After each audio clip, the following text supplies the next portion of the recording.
देखिए, सासू की गड़बड़ी से बहुओं को बड़ी अशांति होती है। माता पिता की गलती से बेटों को अशांति पैदा हो जाती है और बेटों की गलती से माता पिता को डिस्टर्ब बहुत होता है, अशांति। और बहन की गलती से भाई को भी अशांति होती है और भाई की भूल से बहन को अशांति होती है। ये शांति और अशांति, सुख और दुख, चैन और बेचैन, टेंशन, ये सब एक दूसरे से जुड़ी हुई है। आप गौर से अपनी जिंदगी में झांक कर देख लो, तुम्हारे घर में एक व्यक्ति जरूर कंडोर होगा। कंडोर समझते हो? तुम्हारे घर में होगा या खास रिश्तेदार में होगा, एक तो दुष्ट होगा ही जो तुम्हें दर्द भरा इंजेक्शन लगाता रहता है, शांति लेने ही नहीं देता है। तुमने सोचा था अब शांति का समय आ गया, तो घर में कई पैदा हो गई, मंथरा आ गई, कुछ न कुछ लफड़ा, कुछ नहीं तो साड़ू भाई गड़बड़ करेगा, कुछ नहीं तो जमाई जो है बंदर बनकर घूमता रहेगा, उससे हैरान हो जाओगे। तो कुछ नहीं होगा तो तुम्हारी बहन की बेटी हुड़दंग मचाएगी, कोई बंदर को लेकर भाग जाएगी और उसको ढूंढते घूमो बदरिया को। ये सारी नौटंकी में लोग परेशान हो गए। इसलिए हर व्यक्ति की जिम्मेदारी है, अगर आपके पिताजी दुखी रहते हैं तो उसमें कहीं न कहीं आपका हाथ भी हो सकता उनके दुख में। आपकी माँ टेंशन में है, सासू टेंशन में है, बहू टेंशन में है, उसमें आप लोगों का भी सहयोग हो सकता है। क्योंकि मनुष्य की लाइफ जॉइंट लाइफ है, ये फ्रीडम लाइफ नहीं है, एक दूसरे से जुड़ी हुई लाइफ है। आज हमारे पास में एक भक्त नवलगढ़ झुंझुनू जिले से आए, श्री बसेश्वर दयाल जी। उम्र तो ज्यादा है लेकिन गाड़ी बहुत अच्छी चलाते हैं, नई गाड़ी लेकर आए। वो स्वयं तो पुरानी उम्र के हैं लेकिन गाड़ी नई। तो मैं देखा दूर से ही चमचमाती गाड़ी, तो हमने कहा हुई है कोई एक बसेश्वर हमारा, तो बसेश्वर ही निकले। एक पीपा भर के राजभोग लाए, ये देखो, देखने में लगता है इसमें सरसों का तेल होगा, तेल नहीं, राजभोग है, 150 पीस है।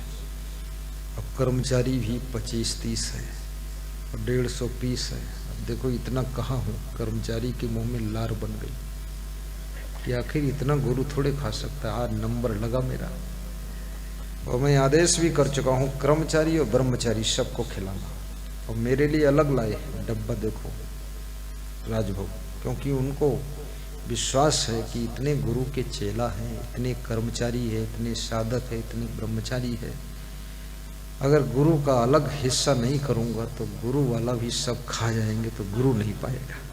तो गुरु का अलग धर के लाए कि भैया गुरु बचाओ, अकेला गुरु 25 चेला। तो गुरु के लिए अलग लाए राजभोग। खड़े हो और मुस्कुराते ऐसा है लगता है जन्म जन्म के गुरुदेव के प्रेमी। बहुत खुश होते गुरु जी को कि बेटी भी आई, उनकी धर्म पत्नी भी आई।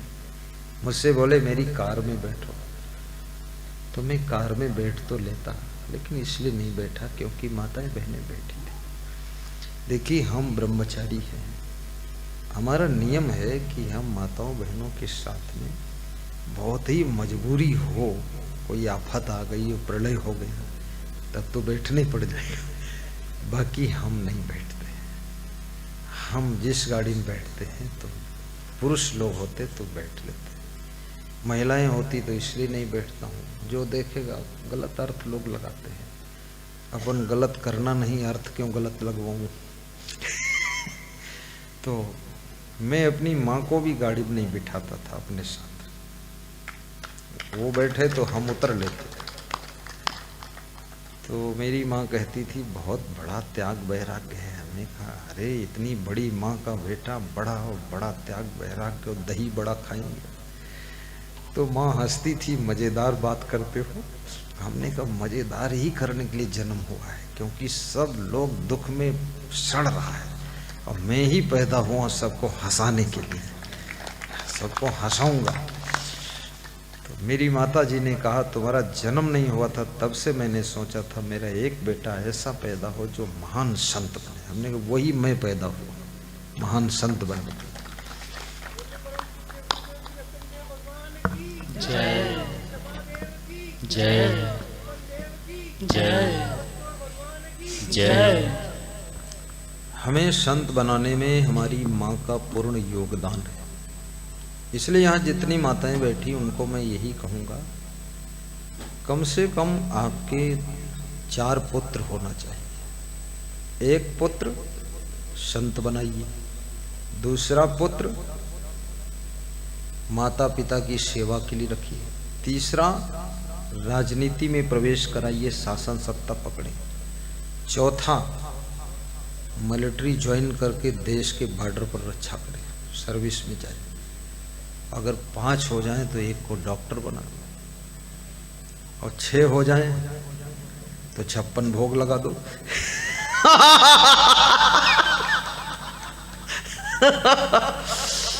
नहीं, कोई बुरा नहीं है। मोदी जी 6 भाई हैं। अगर उनकी माँ एक बच्चा पैदा करके बंद कर देती तो ये प्रधानमंत्री पैदा ही नहीं हो पाता, ये बीच में फंस जाता कहीं।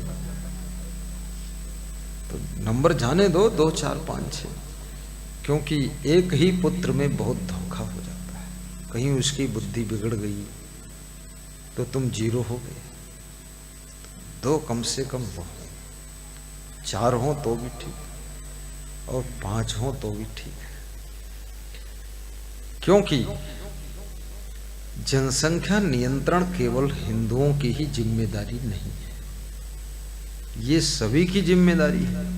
और जब सब लोग नियंत्रण कर ही नहीं रहे हैं, अपनी वोट बढ़ाने के लिए जनसंख्या बढ़ा रहे हैं कि एक दिन हमारी जनसंख्या बढ़ जाएगी, वोट बढ़ जाएगी तो हमारा शासन आ जाएगा, तो हिंदुओं को कुचल करके रबड़ी बना देंगे।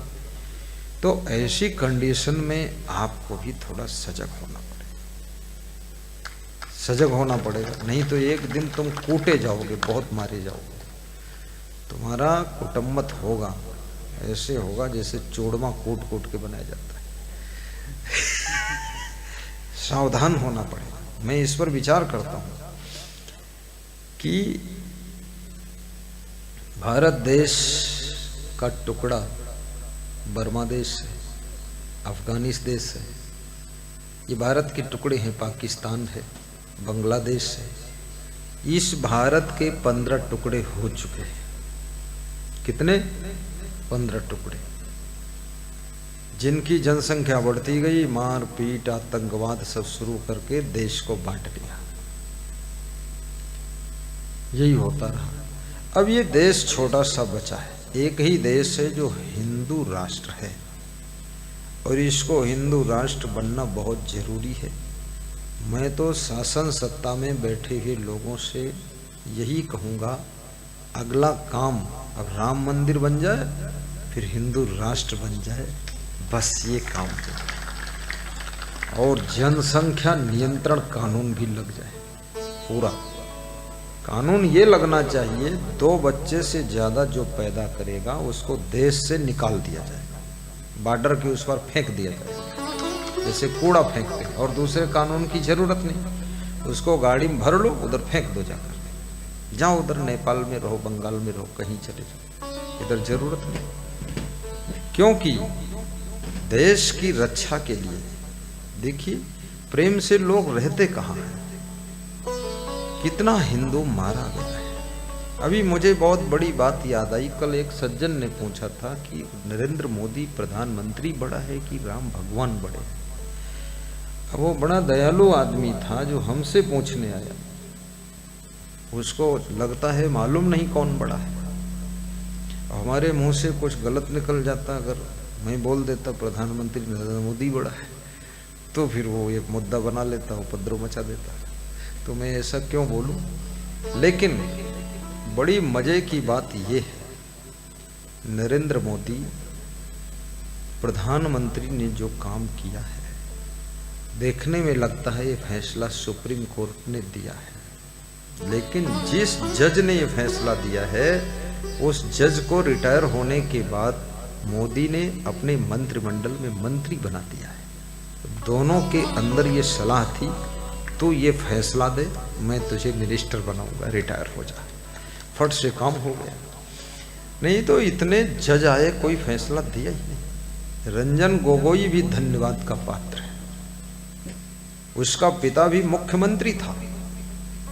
वो साधारण बुद्धिमान आदमी नहीं है, लेकिन हिंदू धर्म का वो पुजारी है। उसने फैसला दे दिया और मंदिर बन रहा है। अब लोग मंदिर में मुहूर्त ढूंढ रहे हैं। हमको हंसी आ रही है। लोग कहते हैं मुहूर्त नहीं है ठीक, मंदिर में प्राण प्रतिष्ठा अभी नहीं होना चाहिए, मुहूर्त ठीक नहीं।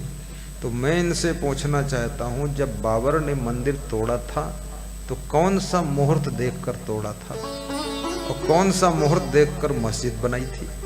और जब हिंदुओं ने मस्जिद तोड़ी थी तो कौन सा मुहूर्त देखकर मस्जिद तोड़ी थी और कौन सा मुहूर्त देख करके रामलला का झंडा लहराया था? कोई मुहूर्त नहीं।